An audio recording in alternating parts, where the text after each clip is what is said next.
Thank you very much. So yes, thank you for the invitation and good morning.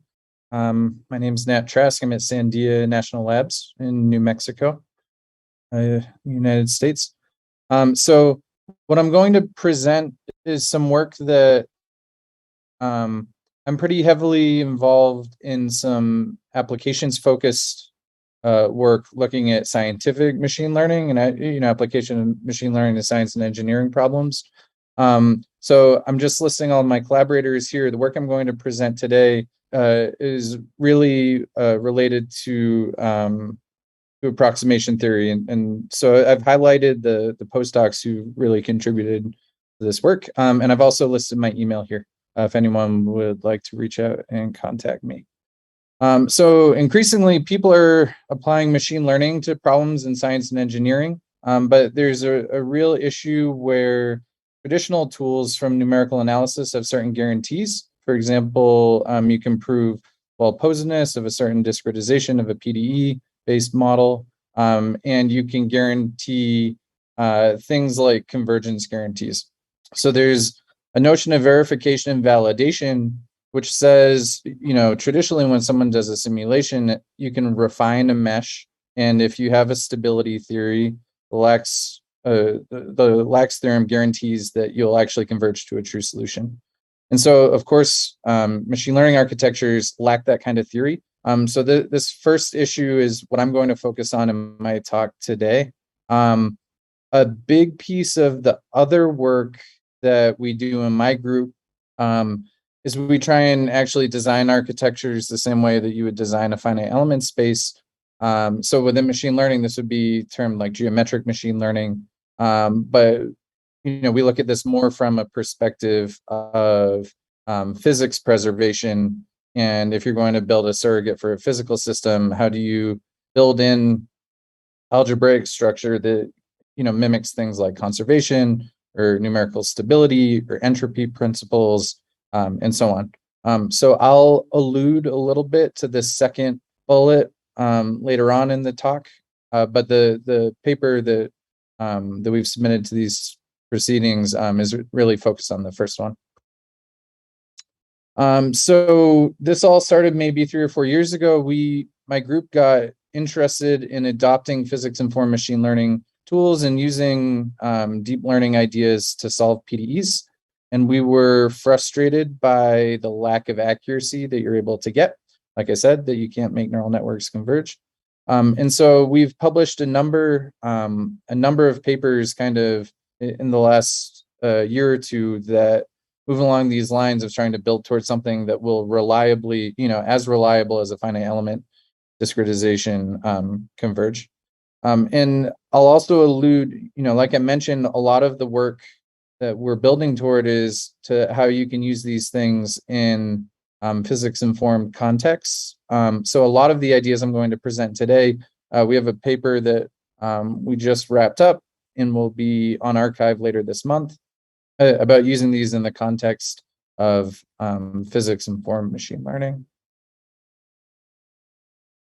And so maybe for this crowd, everybody knows this, but it's a little bit frustrating when you go to lots of machine learning conferences, and oftentimes people appeal to a universal approximation theorem as a justification for applying deep learning. And so, of course, like the last talk, which is really excellent, these are useful tools for understanding the asymptotic behavior of an architecture, making sure that you're in the correct asymptotic regime, and maybe you can use that to inspire certain choices when you design an architecture. But of course, these are all like infinite width, infinite depth, and in practice, they just establish the existence of a solution with desirable approximation properties.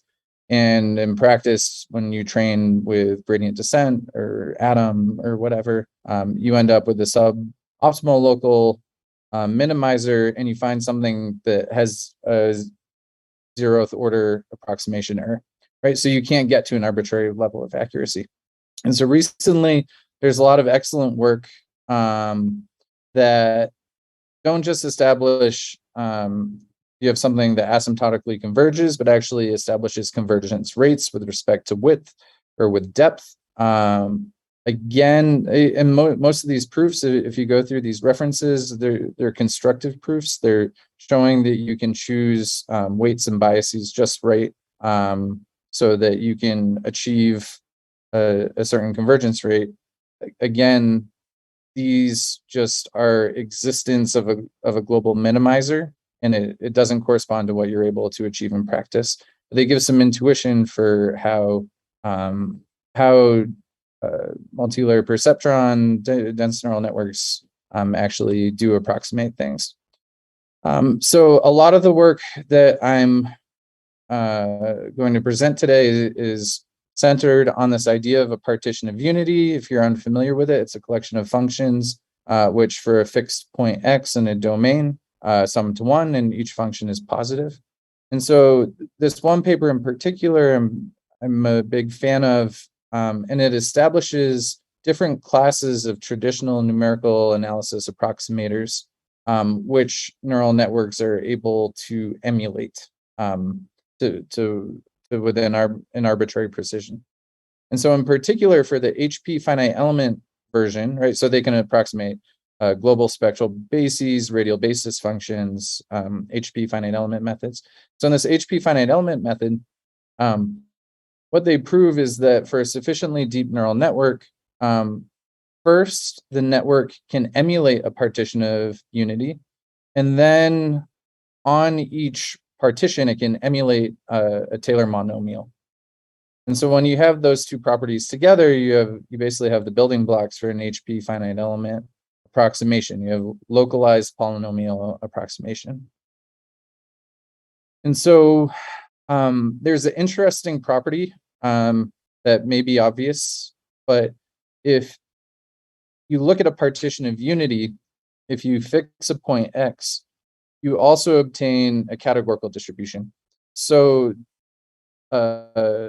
what we're going to exploit throughout this work is this sort of dual interpretation that you can, like, yes, deep neural networks can emulate HP finite element spaces by partitioning up space, right? But then you can also interpret that partitioning of space in terms of a probability distribution that lets you build up probabilistic methods.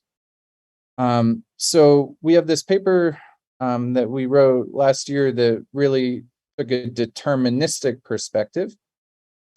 And the idea being that you want to come up with an architecture that directly parameterizes a partition of unity, right? So unlike a multi-layer perceptron, you're not going to try and emulate it. You just use a common logistic, a classification architecture. And then localize onto each one of the classes that this architecture outputs, right, or the partitions that it outputs. We're going to add a local expert model, which could just be a local. It could just be a polynomial approximation, but it could really be any arbitrary Banach space, right? So you could choose any basis you want here, and you're going to have machine learnable basis coefficients. And so the departure here is that we're also going to introduce a noise model onto each one of these experts. And then when you blend them all together, you have a blending together of piecewise noisy polynomials. So this architecture, in the early 90s, Michael Jordan and others did work on mixture of expert models. And so this is related to that class of architectures. So before I get into the actual details and the mathematics about how it works, I'm just going to share a video so you get some intuition. So on the left, I'm approximating this blue Gaussian hump. What I have here are a set of partitions. In this case, we're working with a radial basis function architecture. For our hidden layers, you could really choose any architecture you like. This one's easy to initialize, why we chose it. But we do this with general deep networks. And you can see as you train to fit the data, it's identifying partitions in the same way that a human would build a finite element mesh. It's identifying small partitions or small finite elements where you need a better approximation, or the gradient of the approximated function is large. And so what we were able to realize in this initial work was we could actually realize reliably HP convergence. Unfortunately, there's a lot of empiricism in terms of actually getting this to work. We had to use schedulers for the training. We had to use different model parameters in different regimes and so on. What we were hunting for is something where we could realize the same HP convergence, which is appropriate for scientific computing, engineering applications where you need that level of accuracy, but where it would just work with one set of parameters for everything, and you could just kind of turn the key and not do any hyperparameter search. So in this initial paper, we had some analysis, which hopefully gives some intuition about how the approximation works. So basically, if you assume that over the course of training, you're able to find compactly supported partitions, which there's no guarantee that you would find that, but if you were able to achieve that over the course of training, then you would arrive at a pretty standard finite element style error analysis, right? Where if you have a polynomial space for your expert basis, then on the support of each partition, you can bound the error in terms of the best local polynomial approximation. And especially in like kernel methods, maybe like Holger Wendland's textbook on scattered data approximation, these kind of arguments are very standard. So this gives an aspirational statement that you would hope that over the course of training, you can, in fact, reliably achieve compactly supported partitions. So that's where the current work comes in. And so what we've done is we've taken some ideas from geometric multigrid, which is traditionally a linear algebra technique for solving linear systems associated with partial differential equations and optimization problems. And we've developed an architecture which you can train in this multigrid style or multigrid inspired strategy. And what I'll show is that for a single set of model parameters, this always works for certain classes of functions. We can reliably realize convergence, in particular from multi-scale data. So if you're looking at data which isn't normally distributed, which is a common assumption in analysis of neural networks, but is actually span several orders of magnitude, regular neural networks can be applied there, and we're able to achieve that. And perhaps from my perspective, the most interesting thing is this architecture emits trivial parallelization. So what we're working on right now is moving this to massive scale implementation, running on large supercomputers and so on. Okay, so this cartoon is the architecture that I showed before. What I've written out here is it defined mathematically. And so this is a classical mixture of experts architecture. And this is just the law of total probability. The output is the experts recording stopped. Recording in progress. Sorry. Okay. This says it's the sum of the probabilities of the expert models conditioned on the latent variable z, which encodes which expert is active, times the probability of that latent variable. Right, and so our architecture is shown up here in this picture, right? We have a categorical, parameterizes a categorical distribution, and the expert model is given by a normal distribution whose mean is given by these trainable polynomial coefficients. This capital phi is our polynomial or whatever Banach space basis that we'd like. And so each expert model, you can see here more formally now, has trainable polynomial coefficients plus a standard deviation for the noise. And so For this architecture, you can train it with a traditional expectation maximization strategy, right? So this is kind of like right out of a textbook. First, you could estimate the probability of that z is equal to I conditioned on your data. And you evaluate this with Bayes' rule, and you obtain a closed form expression that you can just evaluate at a given step of training.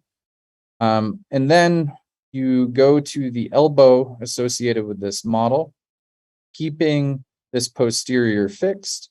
Now what we'd like to do is optimize this elbow function.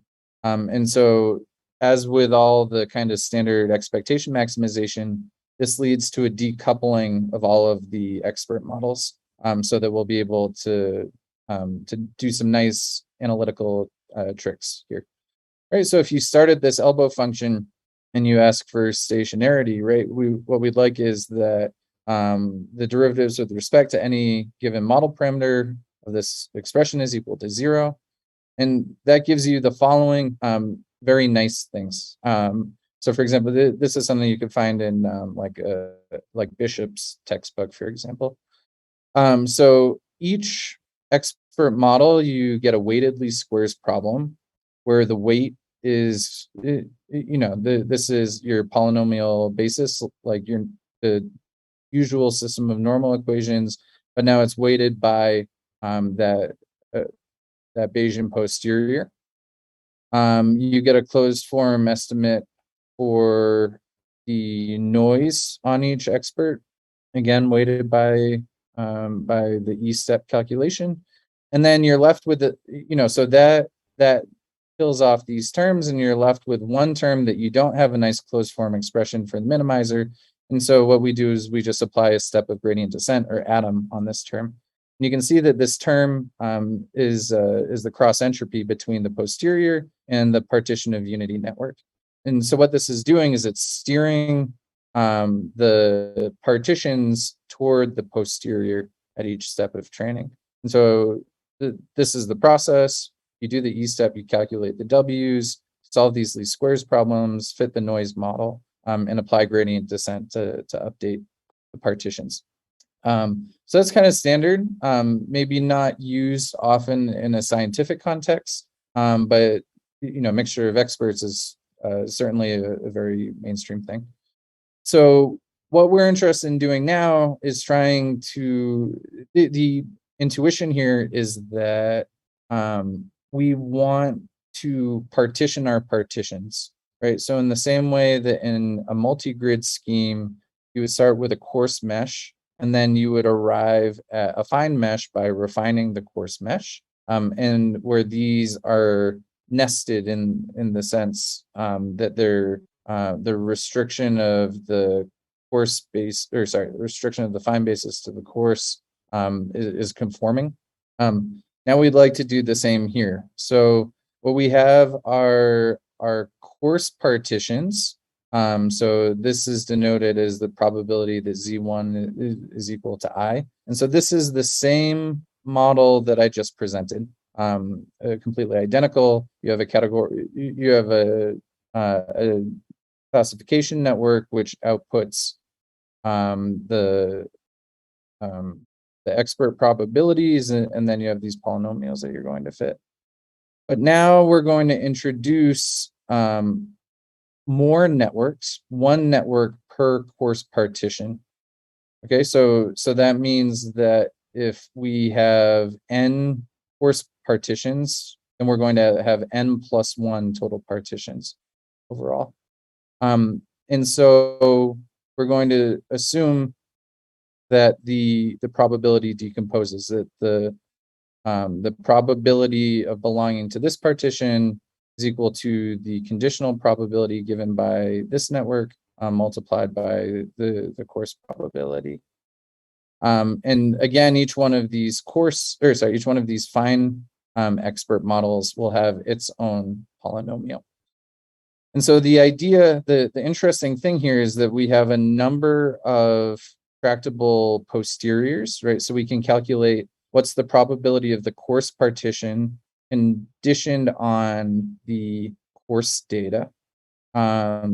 we can say what is the probability of the fine partitions conditioned on the fine data. And then there's a third one, which we can derive an expression for, which is the probability of the coarse data conditioned on, the coarse partitions partitioned on the fine data.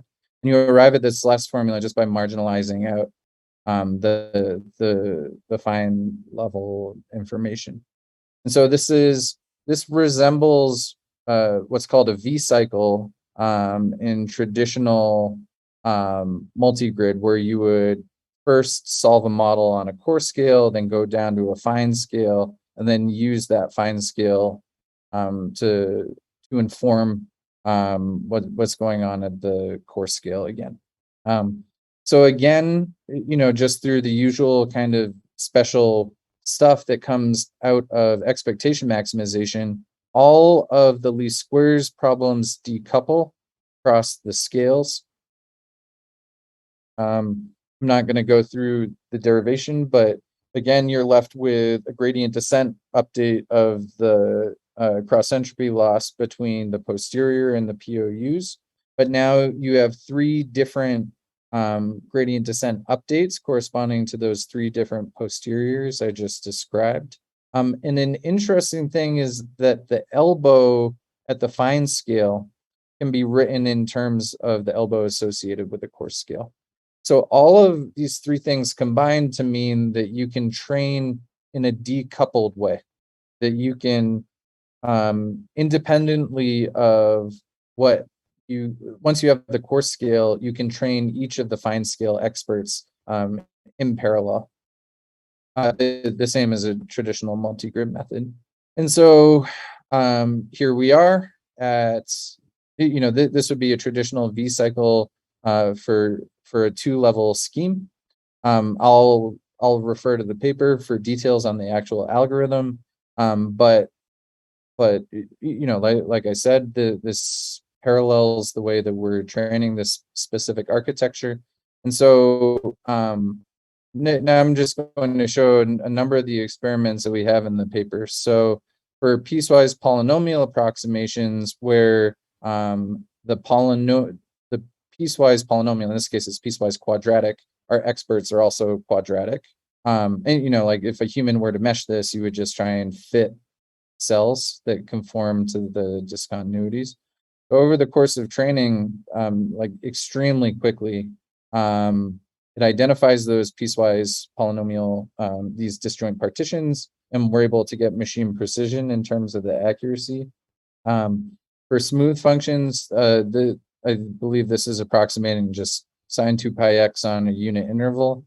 We get the kind of spectral HP convergence that you would typically get from an HP finite element method.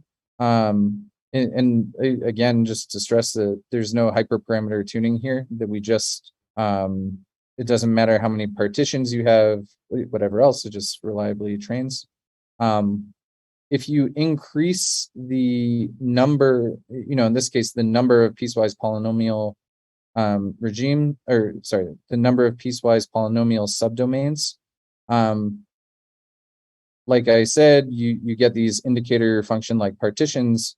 In our previous paper, we looked at a ResNet, which as you go to higher frequency discontinuous data like this, or discontinuous in the first derivative, it starts to diverge and you get order 1 errors that you don't really get any approximation at all. And so our previous paper, we were pretty happy that we were able to get like under 1% error. With this architecture, you're able to get machine precision even as you increase this wavelength.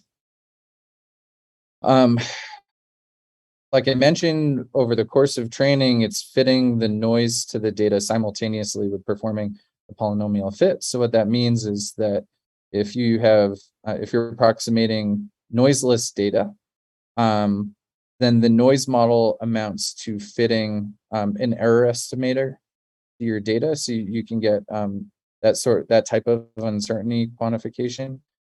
On the other hand, if you have heteroscedastic noise, that is like heterogeneous, spatially varying noise. In this case, there's no noise on the left half, there's a little bit noise, and there's a lot of noise. right? Over the course of training, it'll identify partitions which adaptively fit to that.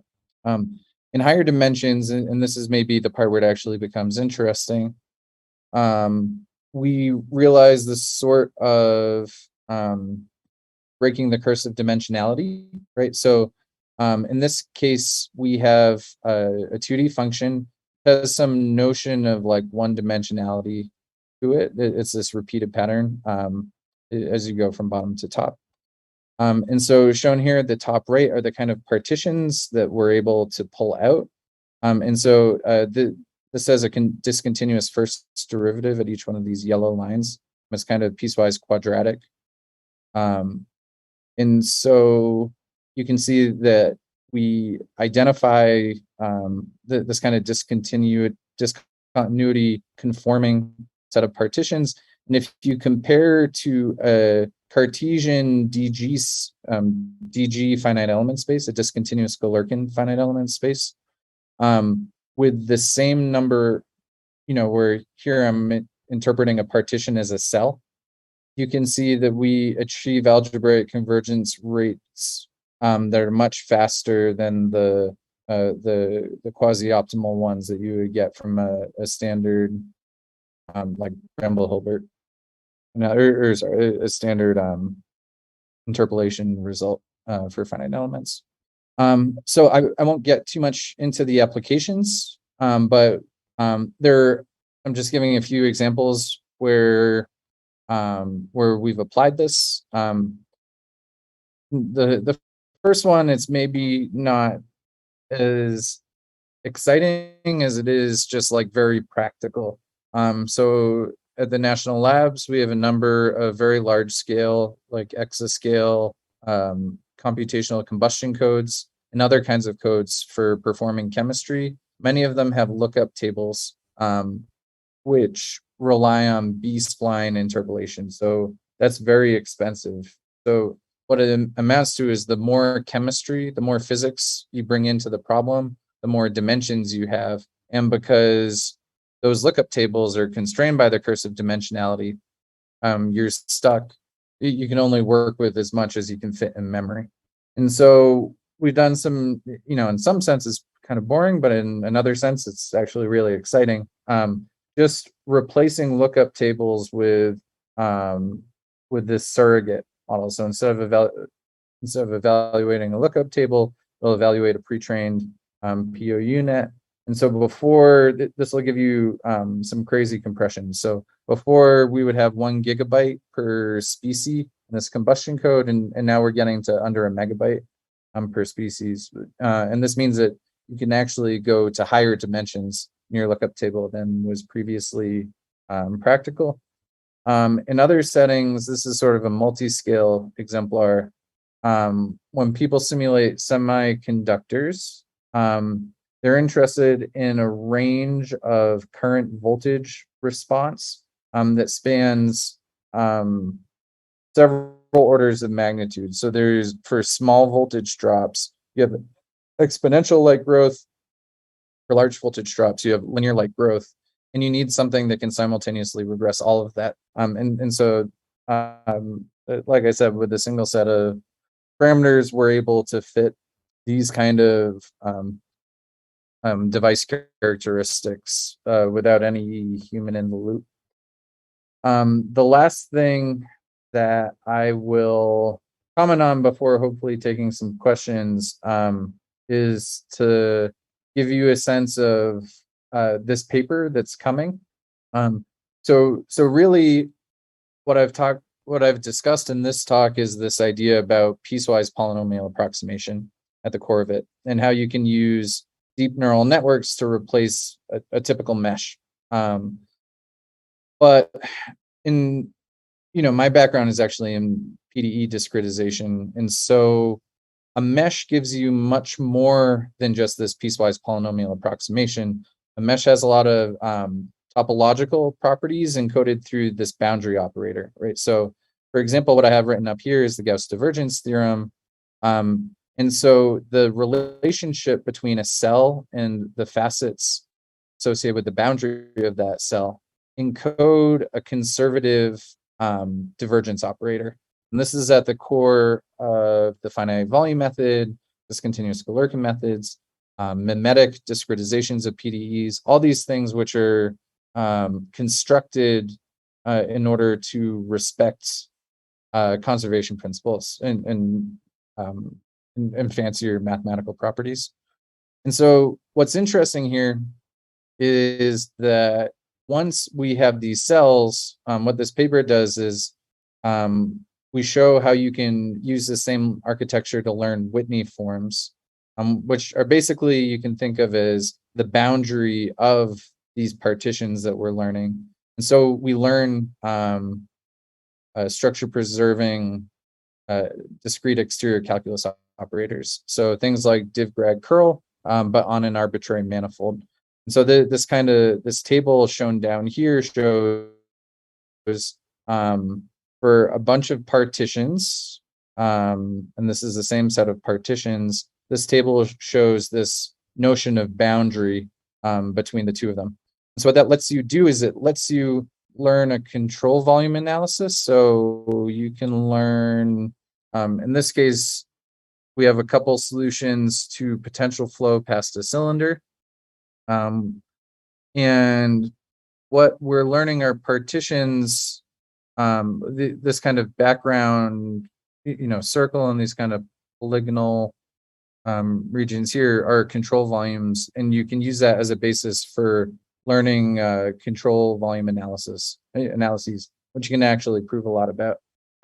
So we have this paper that we published this year that if you're interested in this more physics-oriented stuff, I'll point you to this, but this finite element exterior calculus extension should be out on archive in a couple of weeks, or please feel free to email me if you're interested more in that.